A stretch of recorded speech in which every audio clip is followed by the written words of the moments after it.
everyone, my name is Jenny. It's time for another Site Review Sunday, and in today's video I'm reviewing this campsite in the Mojave National Preserve. Stay tuned!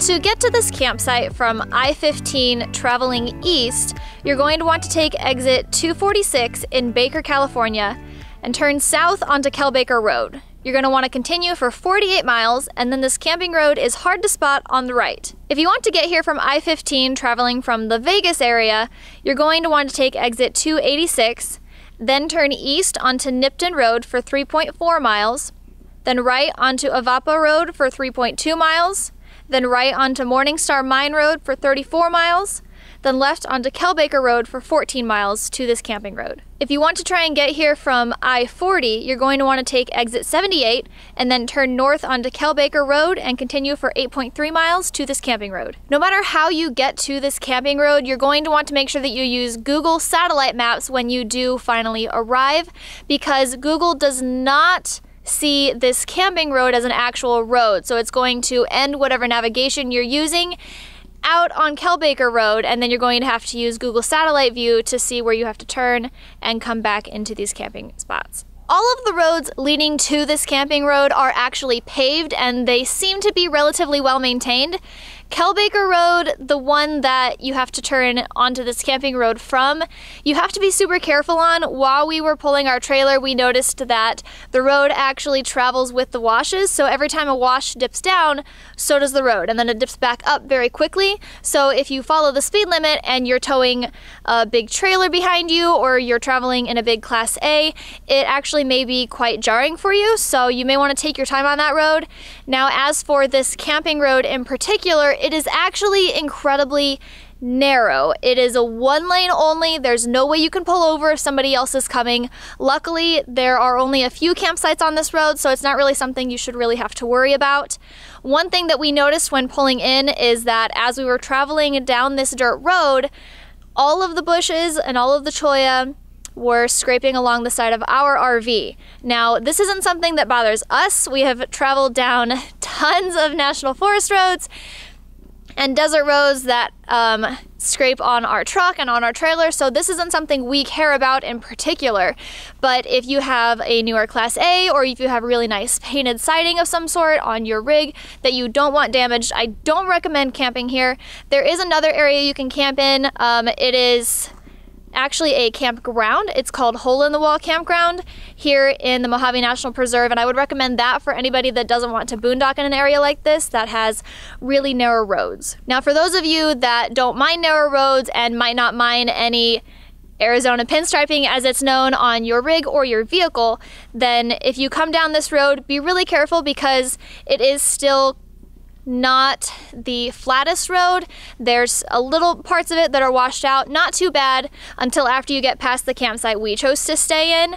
The main road, this main camping road, is actually relatively nice. It doesn't have a whole lot of big washes in it. However, the other campsites past where we have stayed here, trying to get back to those, I don't recommend any rigs to go down. Now, if you have, let's say, a lifted R-Pod or a lifted Class B, those would probably be things that you can definitely get down to those campsites. Or if you have, let's say, a truck camper, you can definitely get down to those. But those roads are really, really rough. That is not something we would ever recommend somebody with a rig, even as small as ours, to go down. Before you pull any rigs down here, I highly recommend scoping it out ahead of time.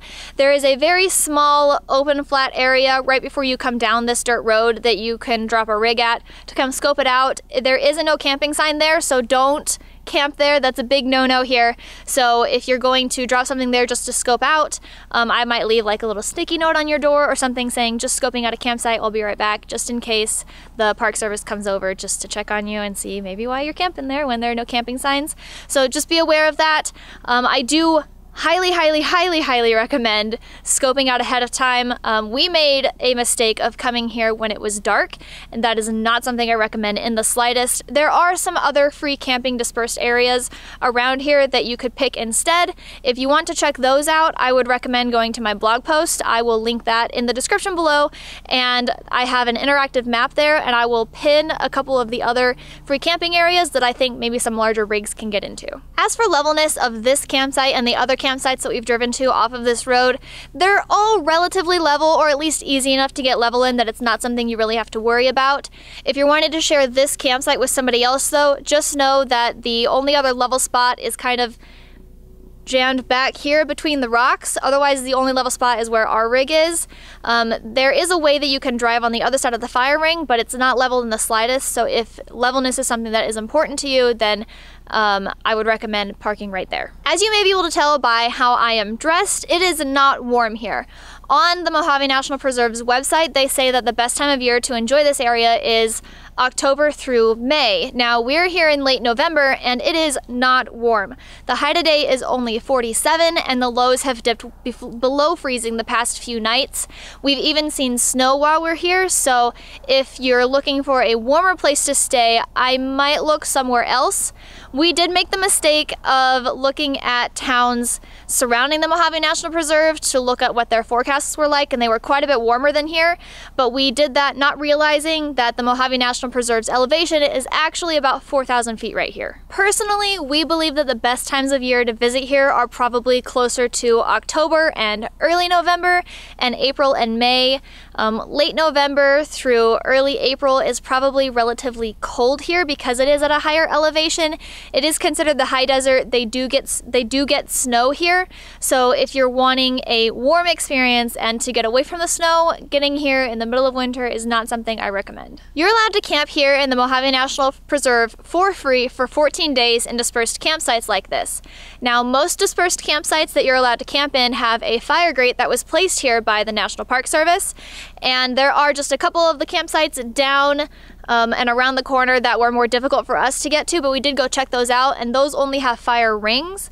Now, before you start a fire here, make sure that you check what the fire danger is in the area and if you're actually allowed to have a fire during your stay here. Shockingly, being in the middle of nowhere here in the Mojave Preserve, we do actually have really good, strong 4G Verizon cellular signal.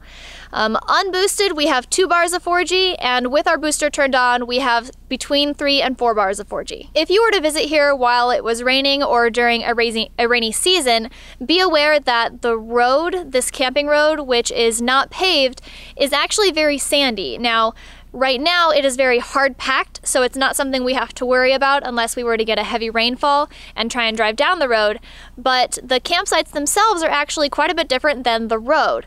Like I said, the road is very sandy, but hard packed. Here in the campsites, it's actually about a thin layer of gravel. Now, what that is it's these Monzo granite rocks near us, or what appear to be Monzo granite rocks near us, just crumpling and disintegrated. And then under this is actually just rock.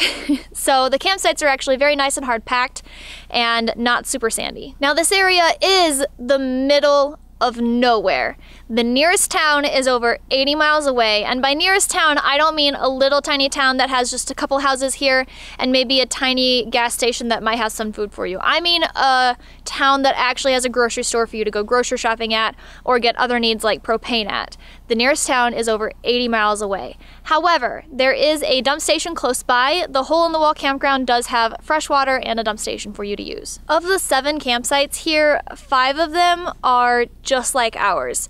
They're among these beautiful rocks. You can climb them, you can look around. It's absolutely gorgeous. Now, the very first 2 sites, one of the big ones and a very small one, aren't right up against these rocks. They're just kind of around the corner on the dirt road, so you don't get to see all of this. This site I highly recommend for bigger rigs that don't want to drive too far in. But if you are adventurous and you have a vehicle that can handle it, I highly recommend going into some of the other campsites. Like I said, I'll have all of those marked on my interactive map on my blog post if you're wanting to check them out. They are very gorgeous. We drove to all of them yesterday, and we do wish that we could have gotten our rig down some of those other roads to get a lot closer to the big cliffs of rocks too. Some other pros besides just how gorgeous it is here is that most of the sites, I think except one, maybe two, are all really big. They're all about the same size of the campsite that we have chose to camp in, just some of them are more difficult to get to. And having a lot of room for us is important because it means that we can let our dog run around, which is great for her. She gets tons of exercise. The skies here are also very, very dark. The only thing is there is quite a bit of light pollution from the northeast, and we're assuming that light pollution is coming from Las Vegas. It's also been really nice camping here because all of these campsites are off of Kelbaker Road. On this camping road, we can still hear the traffic on Kelbaker Road, but the campsites are very private. The amount of cars that drive by down this road are very, very few. There is a National Research Center down at the very end of this road that is gated off, and there are quite a few people that drive down there every day, maybe about 4 cars a day. Other than that, we have virtually no traffic here. Now, this camping area and the Mojave Preserve in general is what I would consider very remote.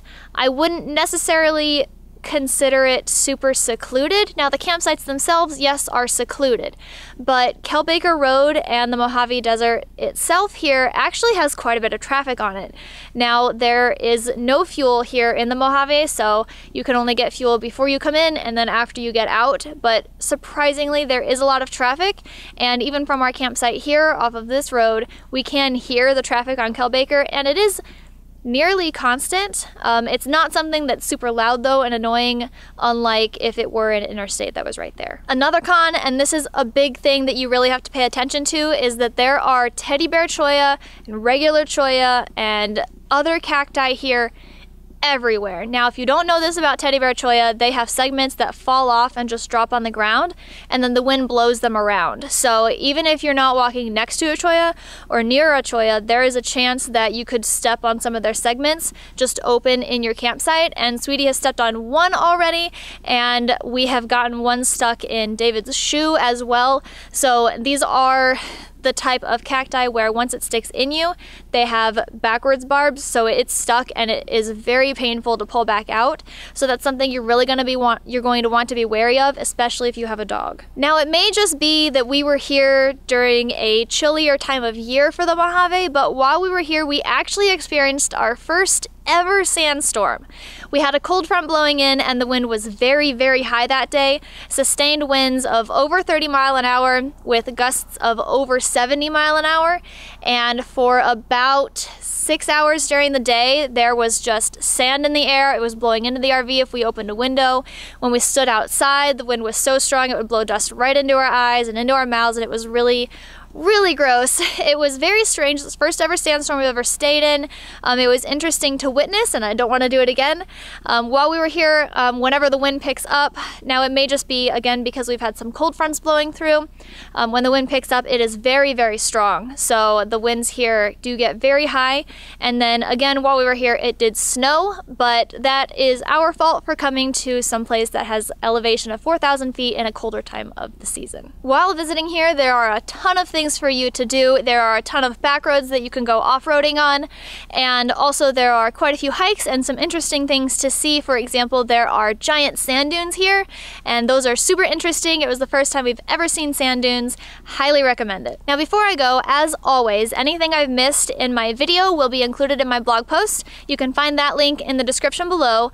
I have not only current weather in the area in case you're interested in visiting or you just are curious and want to see what the weather is currently, then you can go check that out at my blog post, and I also have that interactive map and other pictures on there for you to use as well. The Mojave National Preserve is actually run by the National Park Service, and they like to keep these campsites nice and clean. So if you do bring anything out here, remember that the rules are that you pack out what you pack in, and you make sure that if you do have a campfire here during a time that you're allowed to, that you put it out completely before leaving it unattended. You also want to make sure that you pick up after your dog as well. That means making sure sure that you bring little baggies to take their poop with you when you leave. If you guys come out and visit this campsite, let me know in the comment section below, and I hope that you guys enjoy the Mojave National Preserve just as much as we have.